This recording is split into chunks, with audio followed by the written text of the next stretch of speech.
Assalamualaikum warahmatullahi wabarakatuh. Perkenalkan nama saya Gal Sitonegoro NIM 114210098 dari TNI Lingkungan Angkatan 2021 asal Medan.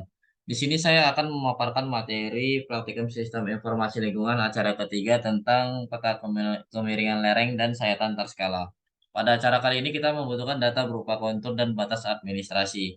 Nah, langkah pertama, kita akan mengubah data kontur yang kita buat sebelumnya ini menjadi bentuk tin. Caranya kita pilih Art Toolbox, kemudian 3D Analyze Tool, kemudian Data Management, tin, lalu kita klik dua kali Create tin.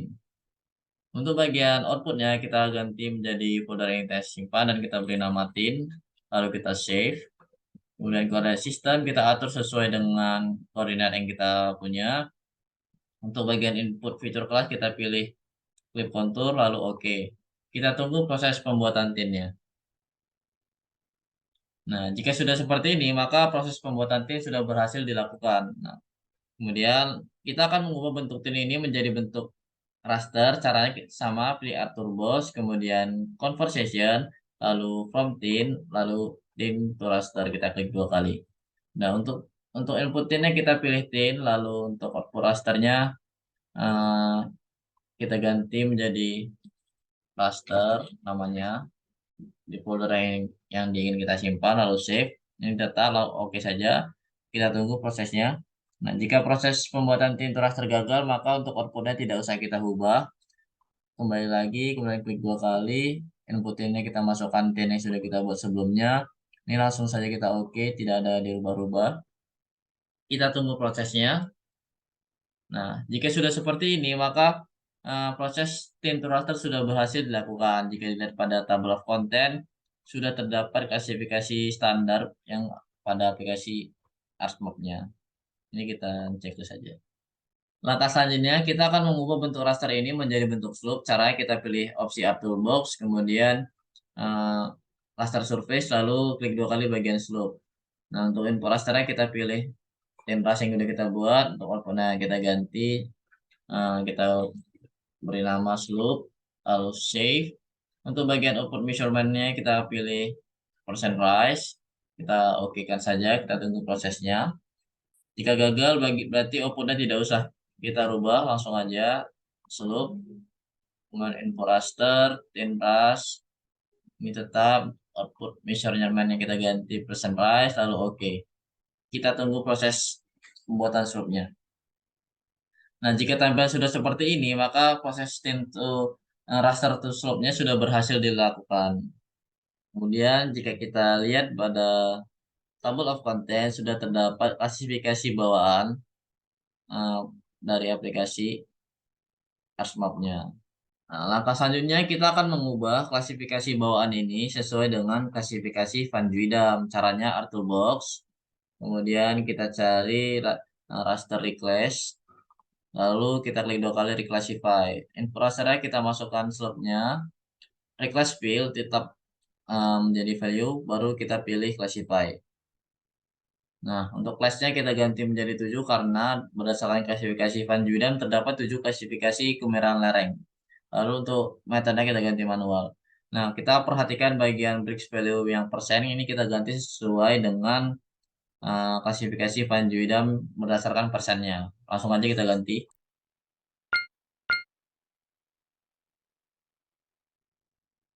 Nah, jika sudah, langsung aja kita oke kan. Lalu perlu diperhatikan bagian values ini terdapat angka 1 sampai 7. Ini sudah berurut ya dari landai ke paling curam. Ini langsung kita oke aja. Kita tunggu proses reclassify-nya. Nah, jika sudah seperti ini, maka proses pembuatan reclassify-nya sudah berhasil dilakukan. Langkah selanjutnya kita akan mengubah data menjadi bentuk poligon. Caranya kita pilih Art Toolbox, kemudian kita cari Conversation Tool, lalu kita cari From Raster, kemudian raster to polygon. Ini kita klik dua kali, kemudian input raster, kita pilih reclass, kemudian value-nya fill, ini kita ubah namanya menjadi polygon.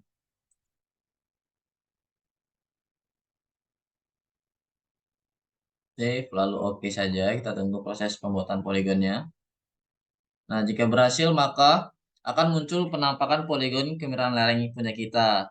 Terus dapat dilihat bahwa poligon terdapat beberapa poligon dengan ukuran kecil. Terus nanti dari poligon kecil ini kita akan menggeneralisasikannya. Maka selanjutnya kita pilih opsi table of content, kemudian kita klik kanan pada poligon, kemudian kita pilih open attribute table. Nah, untuk sini kita pilih add field, kita kasih namanya luas, untuk type-nya include, lalu kita oke kan saja. Nah, maka akan tambah tabel luas di sebelah kanan ini. Kemudian kita klik kiri bagian luas untuk ngeblok, lalu kita klik kanan, baru kita pilih opsi calculate geometry, lalu yes. Nah, untuk propertinya tetap area, ini kita oke kan saja, baru yes lagi. Nah, maka akan muncul luasan dari masing-masing poligon yang ada dari punya kita tadi. Kemudian kita akan memilih poligon yang ukurannya kecil, yang tujuannya apa? Untuk kita eliminasi.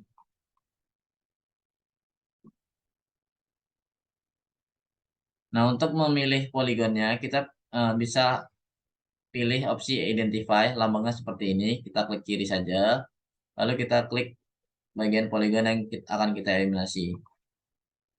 Nah, jika muncul seperti ini, kita lihat bagian luas, ini kita copy, bisa Ctrl C atau klik kanan baru copy. Nah, kemudian kita lihat bagian tabel tadi, ada opsi select by attribute, ini kita klik, lalu kita klik bagian luas, kemudian sama dengan, kurang dari sama dengan, kemudian paste luas tadi, baru apply.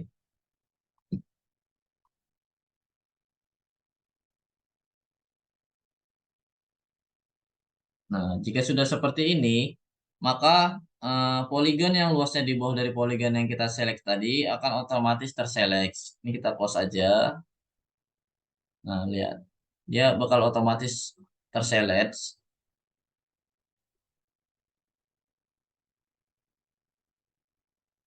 Kemudian kita pilih opsi Art Toolbox.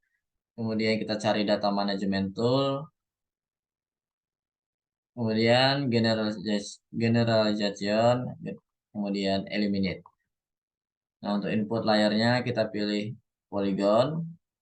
Outputnya kita pilih namanya kita ubah menjadi polygon eliminate. Kemudian kita save, kemudian oke saja.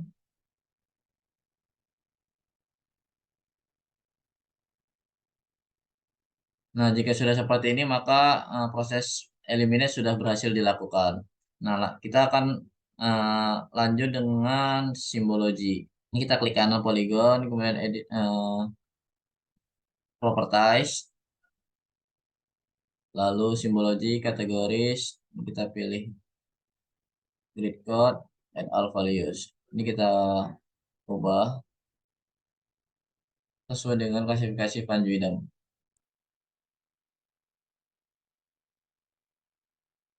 Nah, jika sudah menyesuaikan dengan klasifikasi Panjuidam, langsung aja kita apply, lalu oke. Nah, langkah selanjutnya, kita akan menghaluskannya dengan slope. Caranya kita pilih art toolbox, kemudian kita cari kartografi tool, kemudian kita cari uh, generalisasi, kemudian kita cari smooth polygon. Nih, ini kita klik 2 kali. Nah, untuk input feature-nya, kita pilih polygon, kemudian outputnya sesuai dengan folder yang kita simpan, kita kasih nama smooth, lalu save. Kemudian untuk smoothing algoritmnya, kita ganti menjadi Bezier interpolation. Lalu jika sudah, kita oke saja. Kita tunggu prosesnya.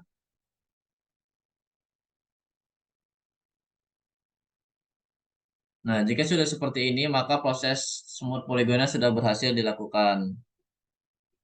Nah, kemudian jika dilihat pada peta kita, maka tampilannya akan jadi lebih halus. Langkah selanjutnya, kita akan melakukan klip karena terdapat beberapa area yang berada di luar batas administrasi. Caranya kita pilih opsi geoprocessing, kemudian klip. Lalu untuk input feature, kita pilih hasil smoothnya, kemudian klip feature-nya kita masukkan administrasi. Lalu untuk outputnya di folder yang kita simpan, kita beri nama peta pemiringan lereng. Kemudian kita save, lalu OK saja. Kita tunggu. Nah, jika sudah seperti ini, maka proses pembuatan peta kemiringan lereng acara ketiga sudah selesai dilakukan. Kemudian kita akan melakukan simbologi pada peta kemiringan lereng. Caranya kita pilih opsi table of content, kemudian peta kemiringan lereng ini kita klik kanan, kemudian properties, kemudian simbologi, kategoris, kemudian add all values. Nah, ini kita ganti create card dulu, baru add all values. Lalu ini kan masih belum sesuai dengan klasifikasi. Nah, biar cepat, langsung aja kita pilih import. Kemudian bagian layer kita ganti menjadi polygon.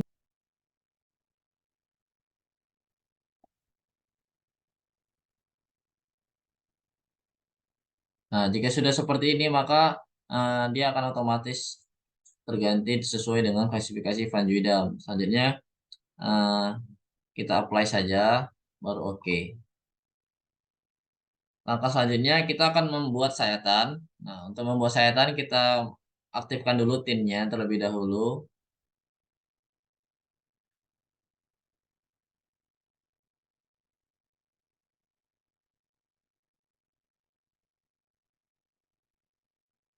Kemudian, kita pilih opsi 3D Analysis. Nih, dekat sebelah tin ini, kita pilih option. Nah, kemudian untuk location ininya kita pilih folder. Nah, ini kita buat folder dulu. Kita kasih nama sayatan.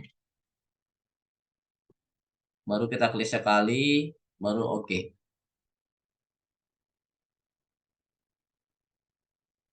Nah, langkah selanjutnya untuk membuat sayatannya, kita pilih opsi interpolate line. Nah, di sini sebelah atas ini kita klik. Kemudian kita tarik garis interpolate line. Nah, sesuai dengan batas administrasi. Usahakan eh, garis sayatan ini sudah mewakili kemiringan lereng yang ada dari curam, landai, dan seterusnya. Ini kita klik 2 kali. Nah, kemudian kita bisa lihat bagian ini profil graph. Kita klik saja. Nah, maka akan muncul tampilan dari hasil sayatan yang sudah kita tarik tadi. Kemudian kita akan ke insert, lalu kita pilih data frame. Nah, kemudian kita lihat bagian table of content sudah muncul new data frame pada table of content. Nah, ini kita klik kanan, kemudian kita pilih aktif. Baru kita klik kanan lagi, baru properties, lalu atur koordinatnya, koordinat sistemnya sesuai dengan peta yang kita miliki, kita oke kan. Kemudian kita klik kanan pada new data frame kembali, kemudian add data, lalu kita klik folder sayatan, kita masukkan format PG1 SHP ini, lalu kita add, baru oke. Nah, maka akan muncul titik-titik berupa sayatan yang sudah kita buat. Nah, ini kan dia masih apa ya, masih berupa titik-titik. Nah, kemudian nih pada table of content kita klik kanan pada PG1, kemudian open attribute table.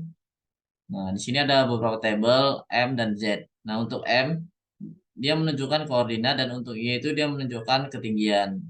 Nah, langkah selanjutnya kita akan membuat eksagerasi di mana kita mengubah ketinggiannya. Nah, caranya kita pilih table option, kita pilih opsi add field. Lalu untuk namanya kita ganti menjadi Z kali 5.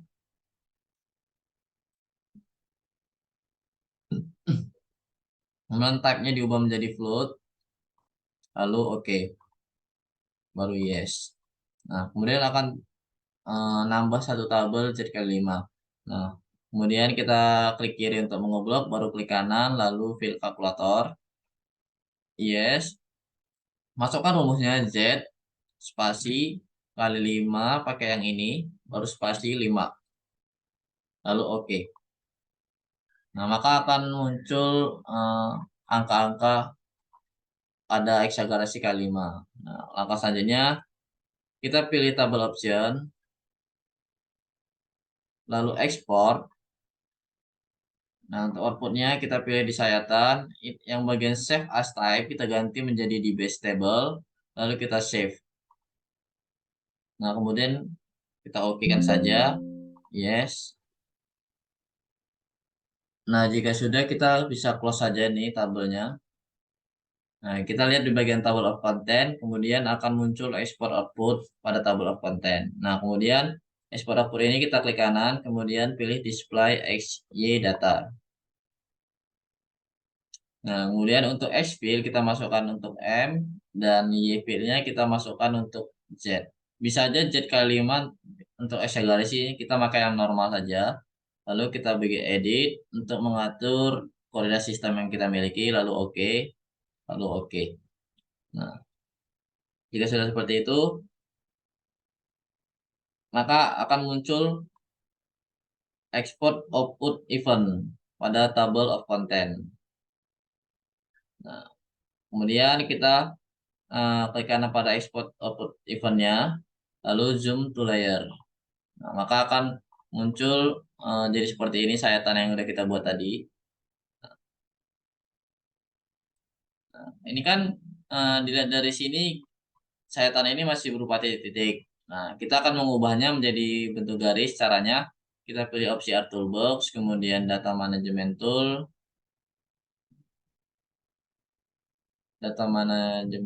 kemudian kita pilih Point to Line,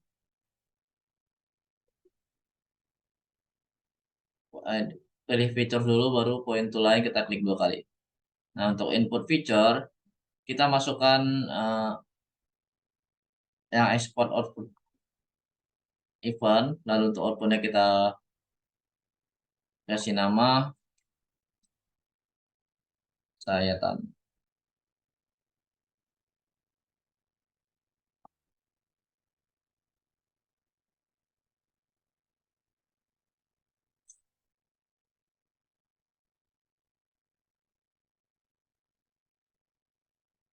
lalu save, lalu oke.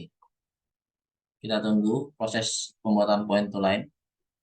Nah, jika sudah seperti ini, maka proses point to line-nya sudah berhasil dilakukan. Kemudian jika dilihat juga pada sini tadi kan masih berupa titik-titik. Nah, ini sudah ada muncul garisnya, berarti prosesnya sudah berhasil. Nah, langkah selanjutnya eh, bisa kita lihat di bagian bawah sini terdapat layout view. Nah, ini kita klik saja. Nah, dia sudah seperti ini. Nah, ini kan ada gambar-gambar. Nah, ini gambar-gambar ini akan kita susun agar rapi.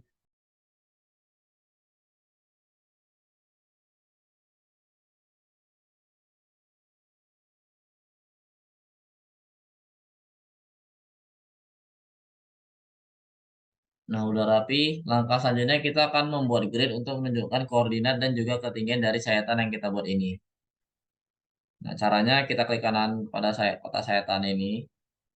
Kemudian kita pilih Properties, lalu pilih Grids, lalu New Grids.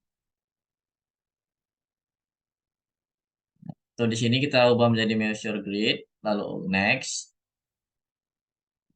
Kemudian ini Appearance kita ubah menjadi Label Only. Nah, untuk intervalnya tetap, nggak usah kita rubah-rubah. Kita Next, lalu Next lagi, lalu Next. Nah, kemudian kita pilih Properties. Nah, untuk di bagian Label Access, checklist bagian top and right. Kemudian kita pilih opsi Additional Properties. Kemudian Number Format. Nah, untuk bagian number rounding ini kita ubah menjadi 0. Lalu oke. Lalu oke. Kemudian kita pilih opsi Axis. Nah, kemudian bagian Major Division Text-nya kita uncheck sebagian top and right juga. Kemudian bagian Subdivision Text kita cek ke bagian top and right juga.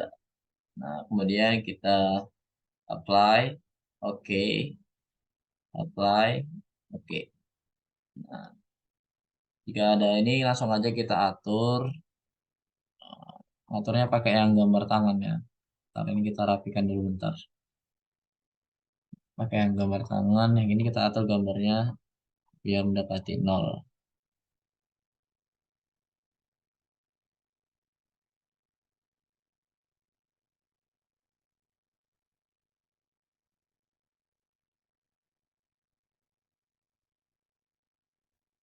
Nah,